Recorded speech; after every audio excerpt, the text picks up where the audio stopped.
Turkey is in deep trouble.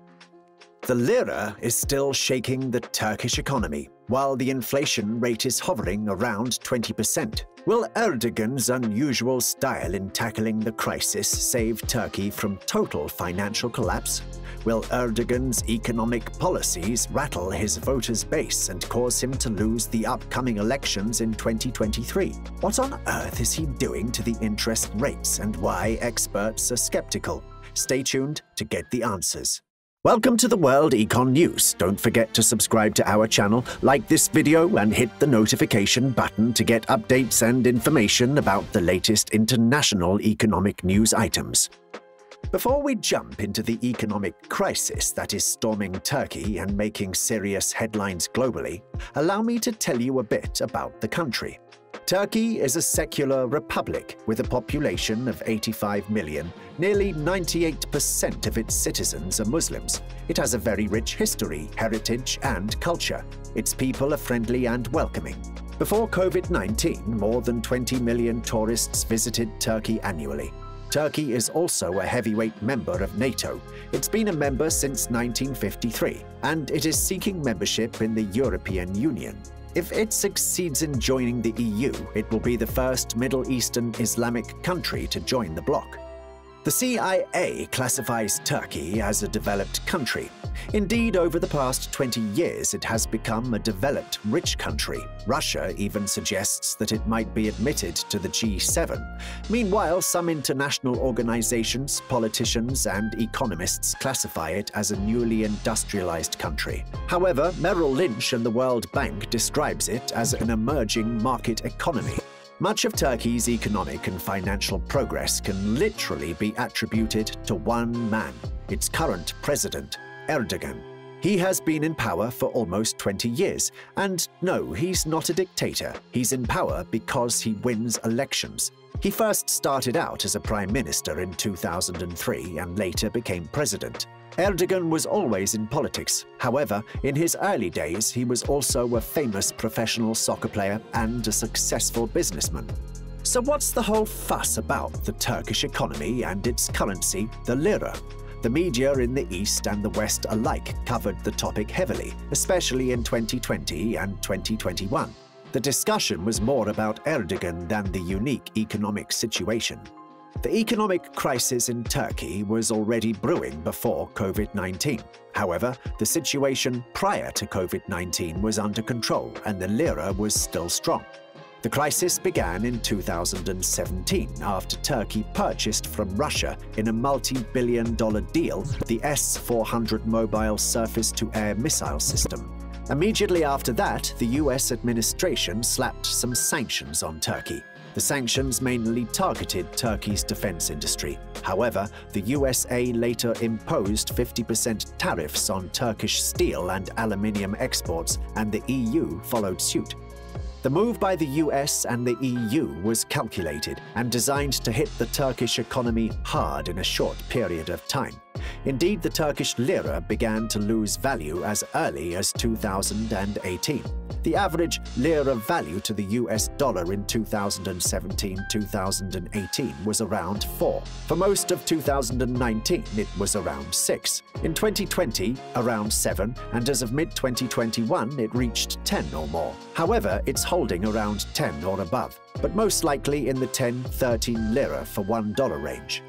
Since the Iraq-Syrian crisis began with the rise of al-Qaeda affiliates such as ISIS and Daesh in 2011, Turkey became gradually more involved due to the fact that it shares long borders with these two countries and the millions of Syrian and Iraqi refugees arriving at its borders. Its intervention evolved over time as the USA and Russia too became more militarily involved with troops and military gear on the ground in Syria. This fact put heavy pressure on the Turkish economy, treasury, and social system. Turkey continues to host millions of refugees from numerous nations. Now let's move on to discuss the monster in the room. Yes, COVID-19. Just like every other country in the world, Turkey was very negatively affected by COVID-19. It was already coping with new Western sanctions and extreme tariffs on its exports and barely beginning to recover from the costs of securing its borders in the south. When, bang, it reported the first case of COVID-19 in March 2020. From there, everything went downhill.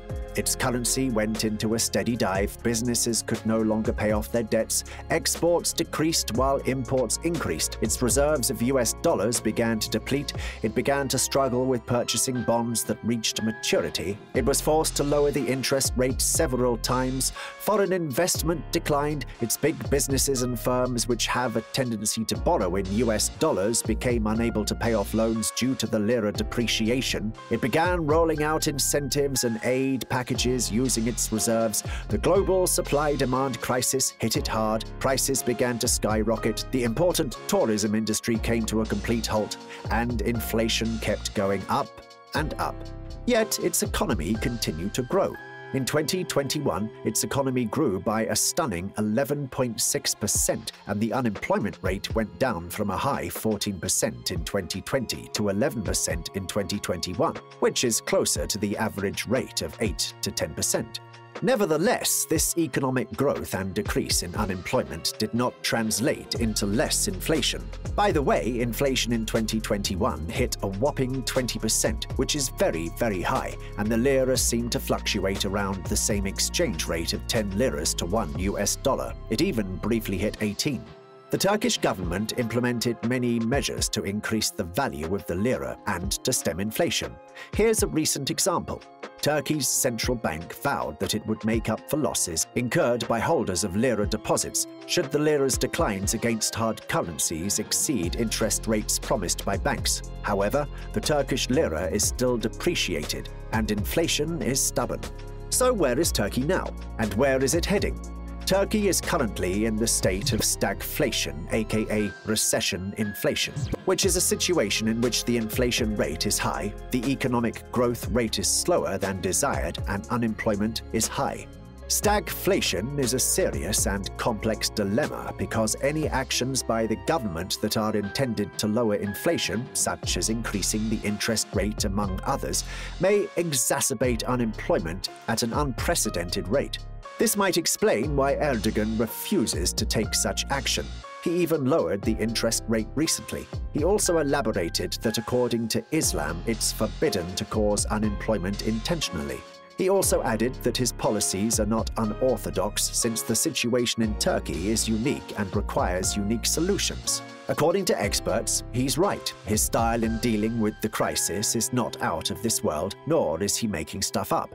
They're saying that it's likely that his policies are partly based on his experience running businesses, mostly in the food industry, before his career as a politician took off. Many Turkish companies borrow relatively heavily in the US dollar rather than the Turkish lira to cover operating expenses, making volatility in borrowing costs a source of uncertainty and rate hikes an added expense. So he's definitely trying to put an end to this phenomenon and force businesses to adapt to borrowing in lira and at a reasonable rate. Erdogan is known for his opposition of high interest rates on loans. Some financial analysts argue that his policies are based on a theory by Yale University economist Irving Fisher about the relationship between nominal interest rates, real interest rates, and inflation expectations, which mathematically and economically speaking is a good, feasible theory with solid equations. One of its main aspects is to give government bond buyers the ability to calculate the returns on their investments regardless of the inflation rate and changes in the interest rate, and for borrowers, the ability to calculate their interest payments on loans regardless of fluctuations in inflation and the interest rate. The theory is similar to a safety net, in which inflation and changes to the control bank interest rate can no longer discourage investors and borrowers from taking financial risks due to uncertainty. Now to the big question, is the Turkish economy on its way to collapse? The answer is a clear no, and here's why. Turkey is a developed country, yet its national debt stands at a mere $147 billion. In comparison, Britain has a national debt of $2.2 trillion, while Germany is $2.6 trillion deep in debt. Turkey also has just announced that its US dollar reserves are back online with $135 billion in cash and $27 billion worth of gold. Turkey also has a pretty good standing with the IMF and the World Bank and is able to ask for and get tens of billions of dollars in long-term loans at a very low interest rate. Despite all the horror stories and rhetoric by Western mainstream media and political elites, Erdogan seems to be certain and confident that despite COVID-19 and possible future variants, his country will defeat inflation, lira depreciation, and high unemployment in the next few months. Sane experts agree on this. They cited that he is probably implementing a well-formulated plan that does not involve increasing the national debt. They also say that his confidence is not to be underestimated, because after all, 2023 is an election year in Turkey, and Erdogan does not want his party to lose.